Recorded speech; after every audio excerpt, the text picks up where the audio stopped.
Betejë në hapësirë, kush do ta kapë asteroidin misterios që vlen triliona dollar.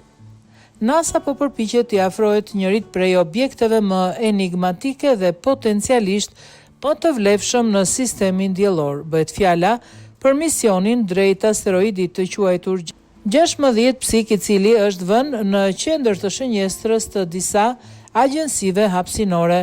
Ky trup qiellor i veçantë, i cili lëviz në brezin e asteroidëve mes Marsit dhe Jupiterit, konsiderohet unik sepse vlerësohet se përbëhet pothuajse tërësisht nga metale si hekuri dhe nikeli.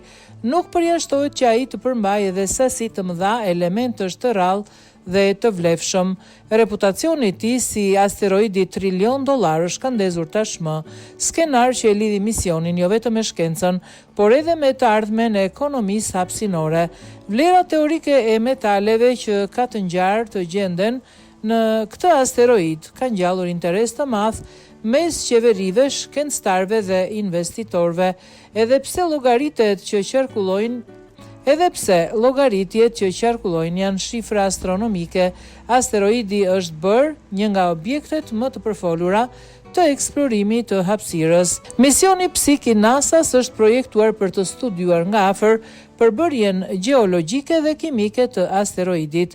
Shkencëtarët besojnë se ai mund të jetë bërthama metalike zhveshur e një trupi planetar të lashtë që nuk arriti kurrë të përfundonte formimin e tij gjatë fazave të hershme të formimit të sistemit diellor. Nëse kjo teori konfirmohet, atëherë misioni mund të japë përgjigje për pyetjen themelore rreth asaj se si u formuan planetët shkëmbor, përfshirë këtu Tokën. Në thelb, 16 Psik po trajtohet si një dritare në brendësi të bërthamave planetare, diçka që mbetet e pamundur të studiohet drejt për drejt në planetin ton. Anija kozmike NASA-s do të udhëtojë qindra miliona kilometra përpara se të arrijë objektivin e saj në vitet e ardhshme.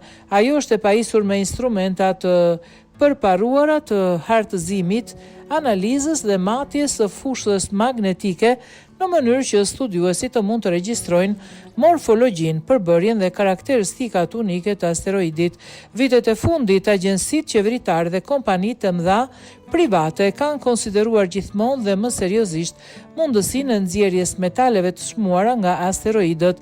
Kërkesa në rritje për metale të rralla e kombinuar me kalimin në lëvizshmëri elektrike dhe teknologji me konsum të lartë energjie po rrit interesin për misione të tilla. Shumë analistë tashmë po flasin për një epokën e re të artë të ekonomisë hapësinore në cilën lëndët e para hapësinore mund të fitojnë një rëndësi strategjike të krahasueshme me atë të naftës në shekullin e 20. Megjithatë, ekspertët paralajmërojnë se kapja e asteroidëve mbetet një sipërmarrje jashtëzakonisht komplekse. Kostot teknologjike, vështirësitë në transportimin e materialeve dhe çështjet ligjore i bëjnë planetë të tilla më afatgjata se sa të realizueshme menjëherë. Megjithatë, për NASA, ky mision është shumë më tepër se sa një burim potencial pasurie. Konsiderohet si një fosil i lindjes së sistemit diellor dhe një mundësi e rrallë për të studiuar proceset që ndodhin miliarda vjet më parë. Për pjesën tjetër të botës, misioni mund të shënojë hapin e parë të vërtet drejt një epoke ku pasuritë e hapësirës nuk do t'i përkasin ekskluzivisht sferës së fantastiko shkencore.